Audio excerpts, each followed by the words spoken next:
Welcome everyone. Morning news के इस session में आप सभी का स्वागत है। मैं विपिन शर्मा आज लेकर हाजिर हूं आपके सामने आज के समाचार पत्रों में छाई हुई मुख्य खबरें जो आपके दैनिक जीवन को कहीं ना कहीं किसी ना किसी रूप से प्रभावित करती हैं और काफी रोजगार परक भी इसमें खबरें होती हैं। साथ में कुछ जनरल नॉलेज के क्वेश्चन भी होते हैं जो अभ्यर्थी प्रतियोगी परीक्षाओं की तैयारी करते हैं उनके लिए बहुत ही उपयोगी होते हैं। तो पहली खबर है, डिग्री शिक्षकों का अब 3 साल में हो सकेगा तबादला। योगी सरकार ने सहायता प्राप्त शिक्षकों जो होते हैं कॉलेजों के उनको बड़ी राहत दी है। ऐसे में अब प्रदेश के सहायता प्राप्त डिग्री कॉलेजों में कार्यरत शिक्षक जो नियमित आधार पर नियुक्त और स्थायी रूप से पदस्थापित है अब केवल 3 वर्षों की सेवा के बाद अपने स्थानांतरण का अनुरोध कर सकेंगे। इससे पहले यह सीमा 5 साल की थी। नई नियमावली में यह भी प्रावधान है कि शिक्षक संपूर्ण सेवा काल में केवल एक बार स्थानांतरण के हकदार होंगे। इस निर्णय के पीछे योगी सरकार की मंशा है कि इससे शिक्षक समुदाय में सकारात्मक प्रभाव पड़ेगा। आगे है, पशुपालन में डिप्लोमा सर्टिफिकेट भी कोर्स जो है वो शुरू किए जाएंगे। लखनऊ में सोमवार को कैबिनेट बैठक में कई अहम फैसलों पर मोहर लगी है। लखनऊ में अंग्रेजी व विदेशी भाषा विश्वविद्यालय के लिए भूमि आवंटन को हरी झंडी दे दी गई है। जेवर के निकट 3,706 करोड़ के निवेश से लगेगी कौन सी यूनिट? Semi conductor unit. आगे भी बहुत बड़ी खबरें हैं। 6 साल में विश्व बैंक की मदद में सुधार जो होंगे उनमें यूपी की आबो हवा बदलेगी। केन नहर प्रणाली के सुधार पर 1191 करोड़ खर्च होंगे। आगरा एक्सप्रेसवे पर 40 लाख मानव दिवस का रोजगार दिया जाएगा। शीरा नीति मंजूर हो गई। 19% शीरा देसी मदिरा के लिए आवंटित किया जाएगा। चलिए आगे देखते हैं अगली खबर में। परीक्षा पर असमंजस बरकरार और तैयारी के लिए केवल 1 माह बाकी। मार्च से लेकर अब तक एकाग्र होकर पीसीएस परीक्षा की तैयारी नहीं कर सके हैं अभ्यर्थी। वैसे तो पीसीएस प्रारंभिक परीक्षा 2024 इस साल दिसंबर के पहले सप्ताह में प्रस्तावित है, लेकिन यह अभी तक स्पष्ट नहीं हो सका है कि परीक्षा निर्धारित समय पर हो सकेगी या नहीं। इस असमंजस में उलझे अभ्यर्थियों की परीक्षा में संबंधित तैयारी भी प्रभावित हो रही है। 3 बार परीक्षा स्थगित होने और आयोजन को लेकर संशय की स्थिति ने कर दिया है सभी जो तैयारी करने वाले अभ्यर्थी हैं उनको परेशान। देखते हैं क्या निर्णय आता है सरकार का। अगली खबर है, शिक्षा विभाग ने लिया यू टर्न। महानिदेशक ने कहा 27,000 स्कूलों को बंद करने की कोई योजना नहीं है, क्योंकि कल जो है मायावती जी ने भी अपना बयान दिया था एक्स पर। प्रियंका और मायावती ने उठाई दे सवाल। बसपा की राष्ट्रीय अध्यक्ष और पूर्व मुख्यमंत्री मायावती ने कहा था कि बदहाल परिषदीय प्राथमिक और उच्च प्राथमिक विद्यालय बंद हुए तो गरीब बच्चे आखिर कहां और कैसे पढ़ेंगे। प्रदेश सरकार को दूसरे स्कूलों में उनका विलय करने के बजाय उनमें जरूरी सुधार करके बेहतर बनाने के उपाय करने चाहिए थे। अब आया है बयान डॉक्टर हरिओम जी, प्रमुख सचिव समाज कल्याण विभाग के अंतर्गत आने वाले अनुदानित स्कूलों में पढ़ने वाले बच्चों का हमारे सामने कागजी आंकड़ा 40,000 के लगभग आता है और बच्चों की शिक्षा को लेकर अगर 30 साल पुरानी व्यवस्था में परिवर्तन अगर हो तो इससे किसी का भी कोई नुकसान नहीं होगा। प्रदेश में 27,000 प्राथमिक विद्यालय बंद होने की बात पर जब राजनीति गरमाने लगी तो शिक्षा विभाग ने टर्न ले लिया है। ये उत्तर प्रदेश की खबर है। बसपा नेत्री मायावती और कांग्रेस की राष्ट्रीय महासचिव प्रियंका गांधी ने भी इस मामले का संज्ञान लेकर तीखी प्रतिक्रिया दी। उपचुनाव से पहले बच्चों की शिक्षा को लेकर मची इस खलबली के बीच महानिदेशक स्कूल शिक्षा कंचन वर्मा ने स्पष्ट कर दिया है कि 27,000 स्कूलों को बंद करने की अब उनकी कोई योजना नहीं है। आगे खबर है, मूल्यांकन पद्धति में सुधार के ड्राफ्ट पर आज विशेषज्ञ जो है वो करेंगे विमर्श। यूपी बोर्ड मूल्यांकन पद्धति में सुधार के लिए 2 दिवसीय कार्यशाला लगने वाली है आज से। खबर इस तरह से है कि यूपी बोर्ड से संबद्ध प्रदेश के 27,000 से अधिक स्कूलों में पढ़ने वाले कक्षा 9 से 12 तक के 1 करोड़ से अधिक छात्रों के मूल्यांकन पद्धति में सुधार के उद्देश्य से 2 दिवसीय कार्यशाला आज से सीमेट यानी राज्य शैक्षिक अनुसंधान एवं प्रशिक्षण परिषद एलनगंज में शुरू होगी। इसमें विशेषज्ञ मूल्यांकन प्रक्रिया में आवश्यक सुधारों पर विचार विमर्श करेंगे। इससे छात्र हित ही होगा।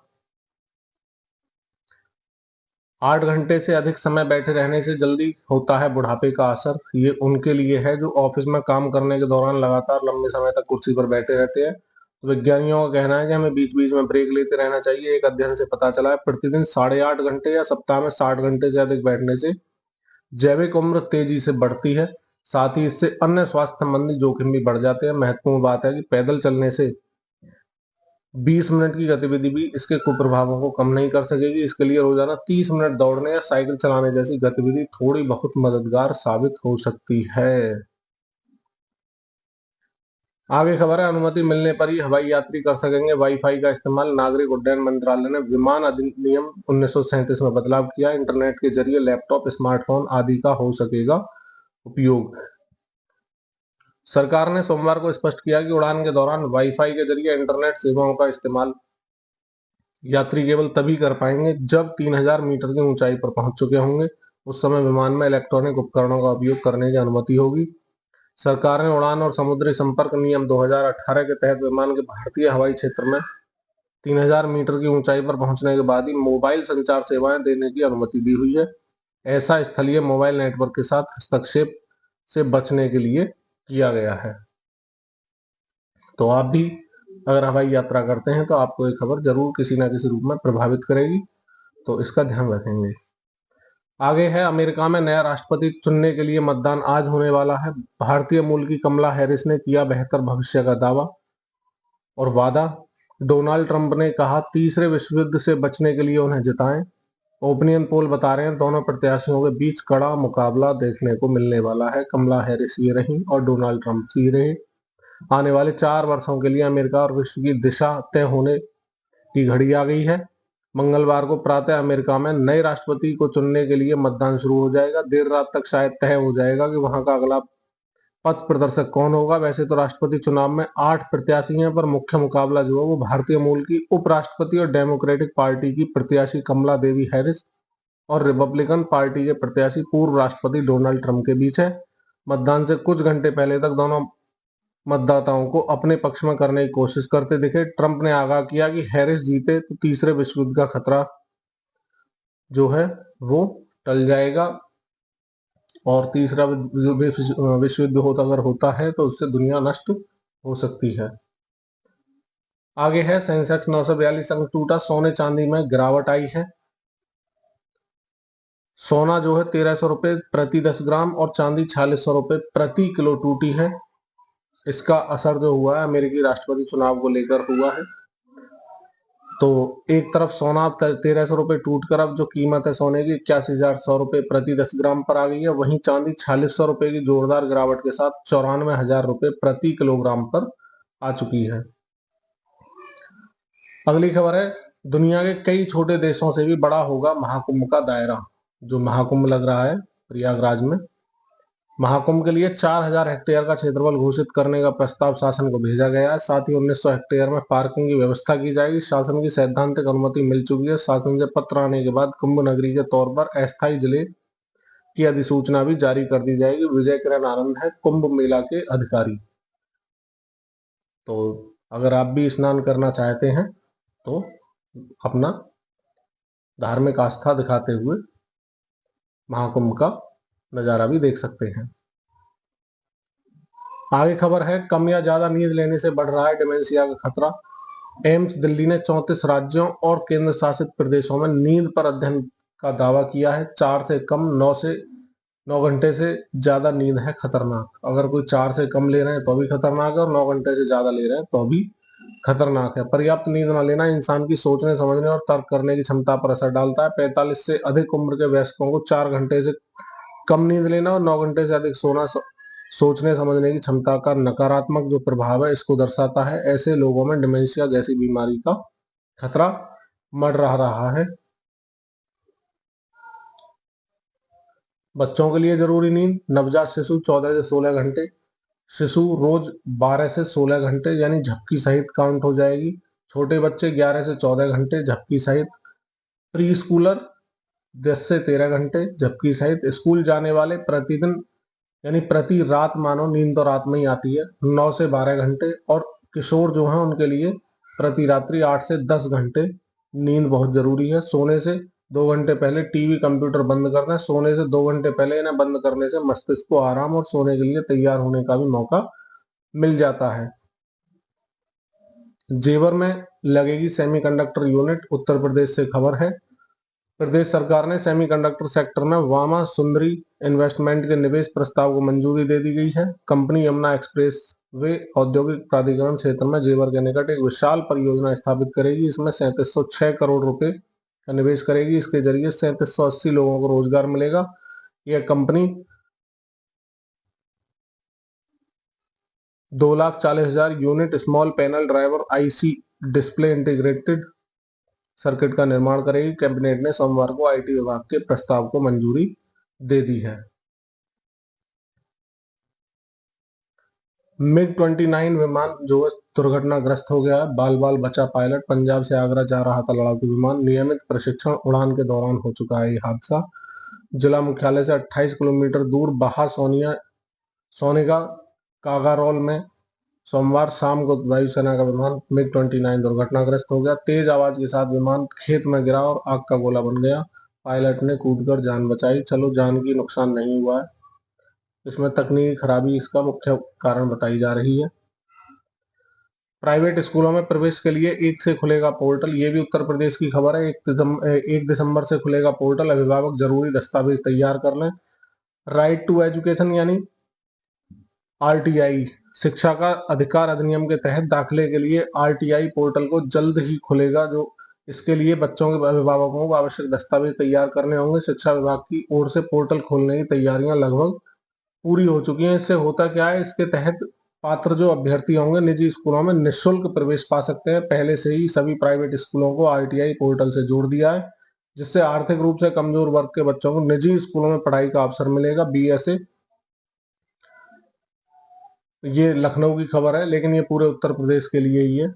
राम प्रवेश का कहना है कि अभिभावकों को बच्चों के लिए जरूरी दस्तावेज है। आप भी अगर इस दायरे में आते हैं कि आपका बच्चा छोटा है और फ्री एजुकेशन दिलाना चाहते हैं, तो आपके पास जो जरूरी दस्तावेज होंगे उनमें आय प्रमाण पत्र, जाति प्रमाण पत्र, निवास प्रमाण पत्र, नगर निगम द्वारा जारी प्रमाण पत्र, अभिभावक और बच्चे का आधार कार्ड शामिल है। इन दस्तावेजों को प्रवेश प्रक्रिया के दौरान पोर्टल पर अपलोड करना अनिवार्य होगा। अभिभावक RTI का की जो आधिकारिक वेबसाइट है वह rtewz.upsdc.gov.in पर जाकर आवेदन कर सकते हैं। और प्रक्रिया कैसे होगी प्रवेश की? प्रवेश प्रक्रिया का समय और लॉटरी, इसके लिए भी थोड़ा सा ध्यान दे लें। RTI पोर्टल पर आवेदक जो होंगे 1 दिसंबर से आवेदन शुरू कर दें, जो 19 दिसंबर तक चलेंगे। 20 से 23 दिसंबर के बीच आवेदन का सत्यापन होगा। इसके बाद 24 दिसंबर को, ध्यान रखें, 24 दिसंबर को लॉटरी के माध्यम से विद्यार्थियों का चयन किया जाएगा और 27 दिसंबर को स्कूलों का भी आवंटन कर दिया जाएगा। बहुत अच्छी खबर है। ये देखो कितना फर्जीवाड़ा हो रहा है। ST का फर्जी प्रमाण पत्र लगाकर बन गया सिपाही। FIR दर्ज हो चुकी है। प्रयागराज GRP में तैनात सिपाही प्रमोशन पाकर बन गया दीवान। सत्यापन के बाद CO GRP ने दर्ज करा दिया है मुकदमा। यूपी पुलिस में नौकरी हासिल करने के लिए गाजीपुर का एक युवक है, अनुसूचित जाति का है। उसने अनुसूचित जनजाति यानी ST का प्रमाण पत्र लगाकर फर्जीवाड़ा किया और उसका GRP में तैनात होने के बाद में प्रमोशन भी हो गया, वह दीवान बन गया। इस बीच फर्जीवाड़े की शिकायत हुई तो CO GRP ने जांच के बाद फर्जीवाड़ा के आरोप में दीवान बन चुके आरोपी के खिलाफ FIR दर्ज करा दी है। कहीं नौकरी भी नहीं मिल रही है और कहीं इस तरह से फर्जीवाड़े से भी लोग दूसरों की नौकरी को हथिया रहे हैं। रोहित विराट का भविष्य तय करेगा ऑस्ट्रेलिया दौरा। इस वर्ष 30 से नीचे रहा दोनों का औसत। दोनों ने नहीं दी घरेलू क्रिकेट को वरीयता। कोहली ने 11 तो रोहित ने 9 साल पहले खेला पिछला रणजी। न्यूजीलैंड के खिलाफ 0-3 से क्लीन स्वीप के रूप में मिली करारी हार ने भारतीय टीम के सीनियर क्रिकेटरों जो हैं उनके प्रदर्शन को कटघरे में खड़ा कर दिया। खासतौर पर कप्तान रोहित शर्मा और विराट कोहली का प्रदर्शन जो है इस हार का सबसे बड़ा कारण माना जा रहा है। सूत्रों की माने तो BCCI भी इस हार के बाद गंभीर उधेड़बुन में लग गया है। हालांकि बोर्ड ऑस्ट्रेलियाई दौरे तक कड़ा कदम उठाने के मूड में नहीं है, लेकिन यह तय है कि इस दौरे पर सीनियर क्रिकेटरों का प्रदर्शन उनका भविष्य निर्धारित करेगा। रोहित, विराट, रविचंद्रन अश्विन और रविंद्र जडेजा के प्रदर्शन पर लोगों की निगाहें रहेंगी। तो आगे देखते हैं। All the best to team India. Australia दौरे पर कितना अच्छा करते हैं। इसी के साथ आज का न्यूज सेशन यही समाप्त होता है। आपने अभी तक चैनल को सब्सक्राइब नहीं किया तो कर लेंगे। रोजाना आपको इसी तरह की खबरें मिलती रहेंगी। वीडियो लाइक कर लें, सभी के साथ शेयर कर दें जहां तक संभव हो सके। मैं विपिन शर्मा लेता हूं आपसे विदा। मिलते हैं नई वीडियो में नई खबरों के साथ। इसी के साथ जय हिंद, जय भारत, वंदे मातरम।